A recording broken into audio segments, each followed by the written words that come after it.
Hello everyone, welcome to my Neha Gupta YouTube channel. आज की vacancy की बात की जाए तो National Bank of Agriculture and Rural Development की तरफ से assistant manager that means assistant officer की इन ग्रेड ए की पूरी डिटेल नोटिफिकेशन रिलीज है। काफ़ी अच्छी वैकेंसी है, परमानेंट गवर्नमेंट पोस्ट है। अगर आपका सिलेक्शन होता है सारे allowance and plus 7th and page के सबको प्लस करके आपको यहाँ पर सैलरी 1 लाख कंसीडर की जाएगी। जॉब लोकेशन की बात की तो ऑल ओवर इंडिया आपका रहेगा। एलिजिबिलिटी क्राइटेरिया की बात की जाए, अगर आप ग्रेजुएट है, ग्रेजुएशन आपने कर रखा है तो आप यहाँ पर अप्लाई कर सकते हैं ऑनलाइन एप्लीकेशन फॉर्म। अब बात करते हैं इसकी पूरी डिटेल नोटिफिकेशन की और चलते हैं इसकी ऑफिशियल वेबसाइट पर। अभी हम इसकी ऑफिशियल वेबसाइट पर हैं। जैसे आप इसकी ऑफिशियल वेबसाइट पर आएंगे, national Bank of Agriculture and Rural development official website रहेगी www.nabard.org। गूगल पर टाइप करेंगे, आप इसकी ऑफिशियल वेबसाइट पर पहुंच जाएंगे। जैसे ही आप करेंगे स्क्रॉल तो आपको व्हाट्स न्यू में दिखेगा recruitment to the post of assistant manager. तो ग्रेड आपको जस्ट करना है इस फर्स्ट वाले पर क्लिक। जैसे आप क्लिक करेंगे तो यहीं पर जैसे आप अगेन करियर दिखेगा एंड जैसे आप स्क्रॉल डाउन करेंगे तो डिटेल नोटिफिकेशन के लिए आपको एडवर्टीजमेंट पर क्लिक करना है। एंड अगर आप एलिजिबल है, अगर सब चीज़ सही लग रहा है, एसेंशियल क्वालिफिकेशन फुलफिल हो रहा है तो आपको अप्लाई हेयर पर क्लिक करना है, तो आप ऑनलाइन अप्लाई कर सकते हैं। अभी फ़िलहाल हम डिटेल नोटिफिकेशन को कवर करते हैं तो एडवर्टीजमेंट पर क्लिक करते हैं तो इसकी डिटेल पीडीएफ आपके सामने यहाँ पर ओपन हो जाएगी। ये है detail notification national Bank of Agriculture and Rural development fully owned by government of India. तो गवर्नमेंट के अंडर में आता है। एंड यहाँ पर बात करते हैं यहाँ पर assistant manager in grade A. सबसे पहले इंपॉर्टेंट डेट बिटवीन 27 जुलाई से फॉर्म फिल करना स्टार्ट हो चुके हैं। लास्ट डेट 15 अगस्त 2024 है। यहाँ पर ऑनलाइन मोड में आपका यहाँ पर सब चीज़ यहाँ पर फिल होगा, ऑनलाइन ही आपको यहाँ पर पेमेंट करना है। यहाँ पर अगर बात की जाए तो यहाँ पर 2 फेज़ में, यहाँ पर आपका 4 फेज़ में यहाँ पर आपका यहाँ पर पूरा एक सिलेक्शन प्रोसेस आपको देखने को मिलेगा। एंड यहाँ पर सबसे पहले बात करते हैं नंबर ऑफ वैकेंसी की। तो टोटल नंबर 102 हैं। यहाँ पर किस किस पोस्ट पर है।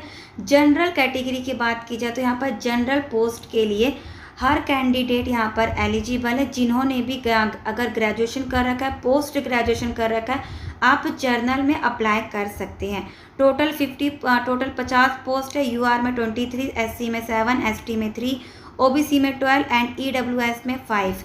अगर कोई अदर कैटेगरी का यूआर में अप्लाई करना चाहते हैं तो यह सब कर सकते हैं, लेकिन कोई रिलैक्सेशन आपको यहाँ पर नहीं दिखेगी। जनरल कैटेगरी के हर कैंडिडेट अप्लाई कर सकते हैं अगर आपने ग्रेजुएशन कर रखा है। अदर भी पोस्ट है तो उसके अकॉर्डिंग आपके यहाँ पर एसेंशियल क्वालिफिकेशन भी मांगी गई है। फिलहाल हम यहाँ पर जनरल कैटेगरी के जनरल की बात करेंगे। तो यहाँ पर देखते हैं एसेंशियल क्वालिफिकेशन की। तो यहाँ पर एलिजिबिलिटी क्राइटेरिया देखते हैं। यहाँ पर स्क्रॉल करते हैं तो यहाँ पर दिखेगा आपको एसेंशियल क्वालिफिकेशन एलिजिबिलिटी जनरल। तो assistant professor in grade A की एसेंशियल क्वालिफिकेशन की बात की जाए तो मैं यहाँ जूम कर देती हूँ। बैचलर डिग्री आपने कर रखा है किसी भी रिकॉग्नाइज यूनिवर्सिटी से, किसी भी सब्जेक्ट से, अगर आपका 60% है, जनरल में हैं आप, तो यहाँ पर आप एलिजिबल। अगर SC ST PWBD के लिए 55% चलेगा। अगर ये एसेंशियल क्वालिफिकेशन फुलफिल नहीं हो रही तो डोंट वरी। अगर आपने पोस्ट ग्रेजुएशन कर रखा है किसी भी डिग्री से, किसी भी सब्जेक्ट से, एंड अगर कोई MBA का है, PGDM का है, अगर आप यहाँ पर 55% अगर आपका पोस्ट ग्रेजुएशन में है, आप अप्लाई कर सकते हैं। अगर MBA में 55% है आप फिर भी अप्लाई कर सकते हैं। अगर किसी के पास PGDM डिग्री है 55% के साथ अप्लाई कर सकते हैं। SC ST PWBD के कोई कैंडिडेट है 50% के साथ आप यहाँ पर अप्लाई कर सकते हैं। अदर पोस्ट की बात कीजिए तो अगर आप जैसे चार्टर्ड अकाउंटेंट की भी पोस्ट है, अगर आप CA हैं, CS कंप्यूटर सेक्रेटरी, ICW है, PhD है, तो अदर पोस्ट पर भी यहाँ पर इन्होंने वैकेंसी यहाँ पर इन्होंने रिलीज़ कर रखी है। तो अगर आप इनमें से किसी में भी आते हैं, IT सेक्टर में आते हैं, तो आप यहाँ पर देख सकते हैं। फिलहाल हम जर्नल की यहाँ पर कवर करेंगे डिटेल नोटिफिकेशन। तो यहाँ पर स्क्रॉल करते हैं, यहाँ पर फ़ीस की बात करते हैं। तो फीस यहाँ पर क्या रहेगी आपकी,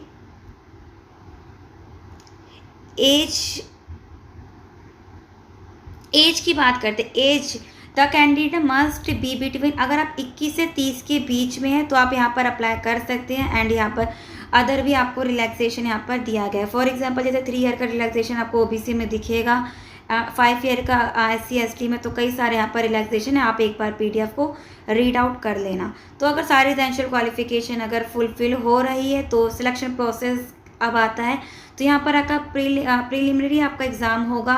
तो यहाँ पर इन्होंने सिलेबस भी गिवन कर रखा है। यहाँ पर रीजनिंग होगा, इंग्लिश, कंप्यूटर नॉलेज, यहाँ पर आपकी नेगेटिव मार्किंग भी है, quantitative aptitude, decision making, general awareness, eco, agriculture. यहाँ पर इन्होंने टोटल 120 मिनट का आपका एग्जाम होगा। 200 यहाँ पर मैक्सिमम मार्क्स यहाँ पर दिखेंगे, नंबर ऑफ क्वेश्चन भी 200 दिखेंगे। यहीं पर अगर आप यहाँ पर आपका मेरिट लिस्ट में अगर नाम होता है, ये आपको अपनी ही मेरिट लिस्ट यहाँ पर शो करेंगे। अगर आपका मेरिट में आपका सिलेक्शन होता है, इनके अकॉर्डिंग अगर मेरिट लिस्ट में आप पास होते हैं, अगर आपका मेरिट स्कोर यहाँ पर बनता है, तो आपका उसके बाद आपका मेन एग्ज़ाम होगा। उसका मेन एग्ज़ाम में क्या क्या पूछा जाएगा उसका भी इन्होंने मेंशन कर रखा है। नंबर ऑफ क्वेश्चन 3 यहाँ पर दिया जाएगा एंड ऑब्जेक्टिव भी है, डिस्क्रिप्टिव टाइप भी यहाँ पर दिखेगा। 30 ऑब्जेक्टिव एंड यहाँ पर 6 क्वेश्चन आपको दिखेंगे। यहाँ पर टाइम भी मेंशन है, एक बार यहाँ पर आप स्क्रीनशॉट लेकर आप एक बार पढ़ सकते हैं। अगर मेन एग्ज़ाम अगर पोस्ट स्पेशलिस्ट पोस्ट की बात कीजिए तो उसका भी यहाँ पर इन्होंने गिवन कर रखा है। जनरल की बात कीजिए तो यहाँ पर जनरल का है। यहीं पर स्क्रॉल करते हैं तो यहाँ पर इन्होंने पूरी डिटेल एंड आपका यहाँ पर साइकोमेट्रिक टेस्ट भी होगा जो हर कैंडिडेट के लिए मैंडेटरी रहेगा। उसके बाद देन आपका इंटरव्यू होगा। तो 4 फेज़ में आपका यहाँ पर पूरा सिलेक्शन प्रोसेस रहेगा। नेगेटिव मार्किंग भी यहाँ पर इन्होंने गिवन कर रखा है। For every wrong answer mark 1/4 of the marks assigned to that question will be deducted as penalty in phase 1 and phase 2 both. तो यहाँ पर नेगेटिव मार्किंग भी आपका यहाँ पर रहेगा। फीस की बात की तो सिलेबस भी इसी PDF के यहाँ पर इन्होंने गिवन कर रखा, क्या क्या पूछा जाएगा। आप एक बार 33 पेज का ये PDF है, एक बार आप आराम से इसको रीड आउट कर लेना। देन अगर आपको सही लग रहा है, एसेंशियल क्वालिफिकेशन फुलफिल हो रहा है, देन आप अप्लाई करेंगे। फिलहाल यहाँ पर फ़ीस की बात करते हैं। यहाँ पर सेंटर भी इन्होंने गिवन कर रखा है। सेंटर की बात की जाए तो यहाँ पर कई सारे सेंटर रहेंगे। यहाँ पर अंडमान निकोबार, आंध्र प्रदेश, अरुणाचल, असम, बिहार, चंडीगढ़, छत्तीसगढ़, गोवा, गुजरात, हरियाणा, हिमाचल, कई सारे यहाँ पर इन्होंने गिवन कर रखा है। दिल्ली, मिजोरम, उड़ीसा। तो एक बार आप देख लेना, यहाँ पर हर स्टेट में एग्ज़ाम होगा ऑल ओवर द इंडिया। तो फेज़ 2 का भी इन्होंने गिवन कर रखा है सेंटर। फीस की बात करते हैं, एप्लीकेशन फ़ी नॉन रिफंडेबल, और वो भी नॉन रिफंडेबल है। फॉर SC/ST PWBD की बात की जाए तो 150 total and for all others की बात की जाए तो 850 यहाँ पर रहेगा। एंड पे स्केल की बात की जाए, सैलरी की बात की जाए तो पूरी मिलाकर 44,500 पर मंथ एंड अदर पूरा यहाँ पर पूरी हर चीज़ मिलाकर बेसिक एंड अदर। तो यहाँ पर लास्ट में इन्होंने बोल रखा अप्रॉक्सीमेट यहाँ पर 1 लाख यहाँ पर आपका बनेगा। अदर इन्होंने अदर भी अलाउंस भी आपको यहाँ पर गिवन कर रखा है। तो ये थी पूरी डिटेल एंड रजिस्ट्रेशन है पूरी, यहाँ पर क्या क्या यहाँ पर अटैच होना है वो सब इन्होंने मेंशन कर रखा है। फ़ोटो, सिग्नेचर, थंब, तो वो सारा डिटेल एक बार आप पढ़ लेना। तो National Bank of Agriculture and Rural Development की तरफ से ये था डिटेल नोटिफिकेशन। अगर कोई इंटरेस्टेड है, एसेंशियल क्वालिफिकेशन अगर फुलफिल हो रही तो आप अप्लाई कर सकते हैं। सो अगर आज की वीडियो अगर इन्फॉर्मेटिव लगे तो वीडियो को लाइक ज़रूर करना और ऐसी वीडियो के लिए सब्सक्राइब टू माई चैनल। मिलते हैं नेक्स्ट वीडियो में।